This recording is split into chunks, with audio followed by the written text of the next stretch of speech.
A few weeks ago, I made a video about the Manosphere, about what it is, where it comes from, and why I think it matters for women trying to understand the men that they are dating. Today, I want to look at the other side of that coin, because while the Manosphere has been getting a great deal of attention, particularly off the back of a recent group of documentaries, something else has been steadily growing.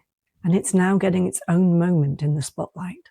It's called the Femosphere, and I think it deserves the same honest examination I gave to the Manosphere. This is not to invalidate it or validate it uncritically, and not to dismiss it, but to actually look at what it is, where it comes from, and what it means for women who are navigating love and relationships right now. So let me start with the definition, because this really matters. The term was coined by Dr Jilly Kay, an expert in feminist media at Loughborough University, UK, and it describes a growing set of online spaces on TikTok, Instagram, YouTube, where women are being encouraged to take a fundamentally different approach to men and relationships. Where the Manosphere had its red pill, the Femosphere has its pink pill. Where the Manosphere had its incels, the Femosphere has its femcells. Where the Manosphere has pickup artists coaching men in manipulation, the Femosphere has female dating strategists coaching women in the same. The core philosophy, as Dr. Kay describes it, is this: men will always hurt women, and that will never change.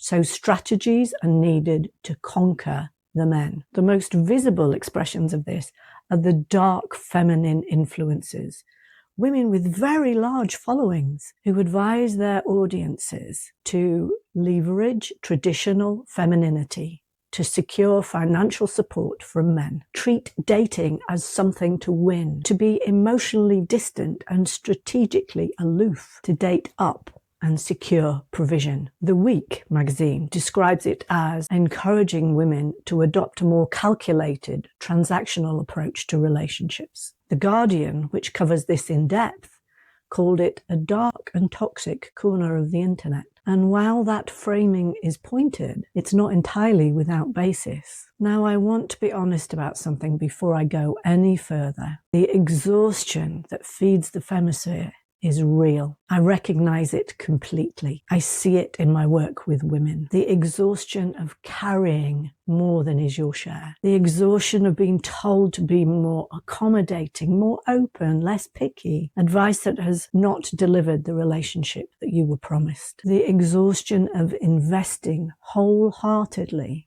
in men who were not capable of really meeting you. That exhaustion is not irrational. It's not an overreaction. It's a completely understandable response to a real pattern of experience. So I understand the appeal of what Femosphere is offering, that it's an actual promise in it, as one feminine theorist put it, liberation from doing everything and still ending up depleted. That promise is not nothing, and I would not dismiss it as if it were. But here is what I see. From many years of working with women on love and relationships, first as a psychotherapist and now as a love coach, the Femosphere's answer to male strategy is female strategy. The answer to being used is to use. The answer to a zero-sum world is to play the zero-sum game better. And what I know deeply and from long experience is that this does not lead where it promises to go. It just creates more disconnection and ultimately misery. When you enter a relationship as a strategist, when you're managing your emotional distance, calculating your leverage, treating the man in front of you as an opponent to be outmaneuvered, you're not protecting yourself from the pattern. You're reproducing it. You're just the other side of it. The relationships become transactional. And transactional relationships do not produce the thing most women I work with actually want, which is genuine, mutual, safe, and sustaining love. There's also something worth saying about what this does to men. The Femosphere, at its furthest edges, holds that the majority of men have no value, and that men will always hurt women. I work with women who are dating men, So my primary concern is the well-being of those women.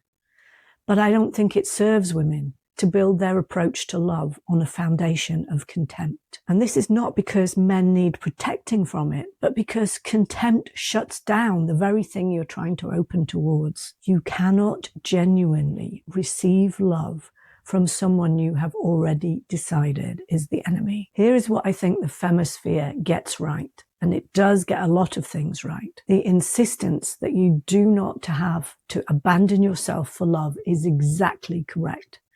The refusal to accept poor treatment as the price of relationship is healthy. The raising of standards, the willingness to walk away of what does not serve you, the recognition that you are worth way more than you've sometimes settled for. All of that is genuinely important work. I say versions of this to women I work with every single day. Where does it go wrong? Where it goes wrong is the conclusion it draws. It's the conclusion that because love has hurt you, love is war. That because some men have been strategic, you must be yourself more strategic. That the answer is not being seen, is to make yourself invisible, to hide yourself behind a performance of aloof, curated, calculated femininity, and call that protection. That's not protection.